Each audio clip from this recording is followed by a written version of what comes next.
اصل میں سمجھنے کی بات یہ ہے کہ میں اور آپ ہمارا کسی چیز پر پورا اقتدار نہیں ہے، کوئی کنٹرول نہیں ہے۔ ہمارا ایمان ہے کہ ایک درخت سے ایک پتا اللہ تعالیٰ کی مرضی کے بغیر نہیں گرتا، لیکن کسی نہ کسی طرح ہمارے دماغ میں یہ خیال آتا ہے کہ میں اپنی اولاد کا فیوچر کنٹرول کر لوں۔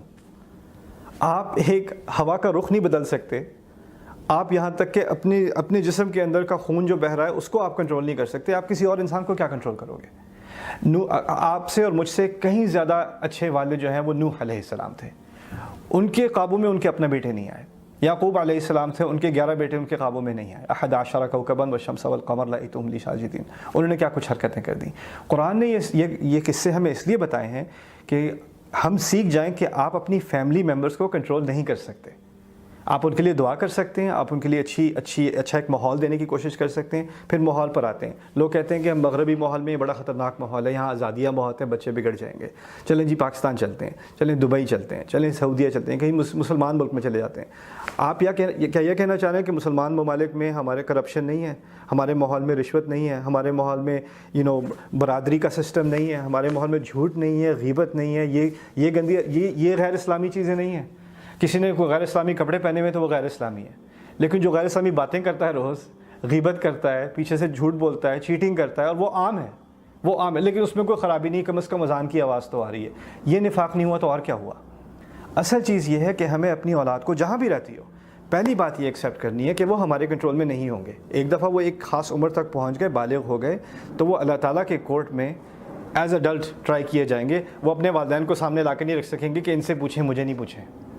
ہمیں اپنی اولاد کو تیار کرنا ہے کہ بیٹا تمہیں یہ دنیا خود ہی فیس کرنی ہے، تمہارے سامنے یہ آگ والی چوائسز بھی ہیں جو خوبصورت بنا دی گئی ہیں، اور یہ جنت والی چوائسز بھی ہیں جو بہت بدصورت بنا دی گئی ہیں، لیکن تمہاری عقل اگر تمہیں اس جو ظاہر ہے اس سے آگے دیکھنے کی صلاحیت اگر تمہیں ہے تو تم خود ہی یہ صحیح چوائسز کر لو گے۔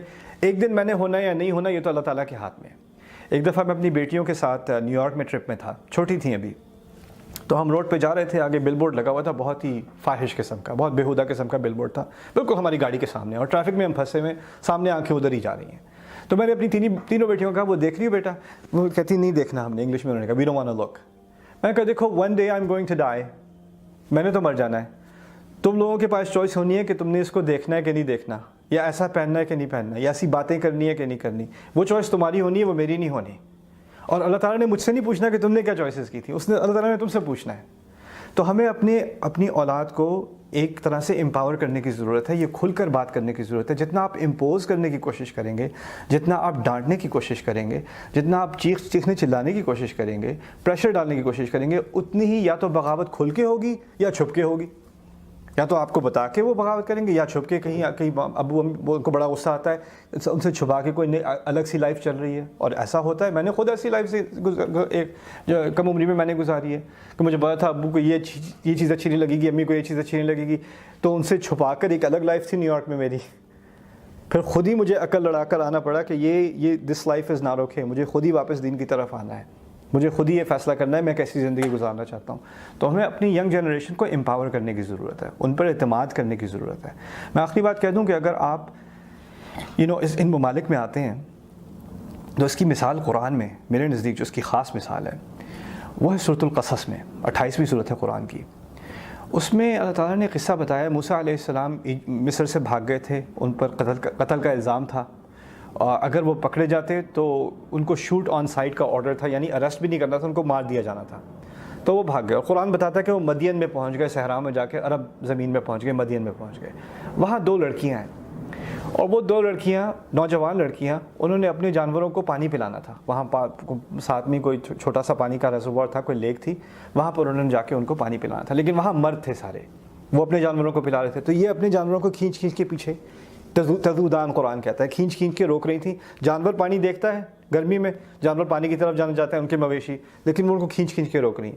موسیٰ علیہ السلام آ کے ان کی مدد کرتے ہیں۔ لانگ سٹوری شارٹ، میں اس کا ذکر اس لیے کر رہا ہوں کہ جب وہ واپس اپنے گھر گئی ہیں بتانے کے لیے کہ کوئی اور نوجوان تھا، ہم اس کو جانتے نہیں ہیں کہ وہ کون تھا، اس نے ہماری مدد کی، تو یہ سوچنے کی ضرورت ہے کہ وہ جو ان کا والد ہے، کچھ کہتے ہیں ان کا نام شعیب ہے، کچھ کہتے ہیں اس میں اختلاف ہے، وہ بات اصل اہم نہیں ہے۔ اصل بات یہ ہے کہ یہ 2 لڑکیاں ایک غیر مسلم سوسائٹی میں رہتی تھیں، ایسی سوسائٹی میں جس میں مرد عورتوں کی عزت نہیں کرتے تھے. اگر کرتے ہوتے تو ان کو اس طرح اپنے جانوروں کو کھینچ کے پیچھے رکھنے کی ضرورت نہ پڑتی. تو ایک ہاسٹائل قسم کی انوائرمنٹ ہے. باپ کی عمر اتنی بڑی ہو گئی ہے کہ وہ جا کے کمائی کر نہیں سکتا, بیٹیوں کو باہر بھیجنا پڑ رہا ہے. یہ حقیقت ہے ان کی.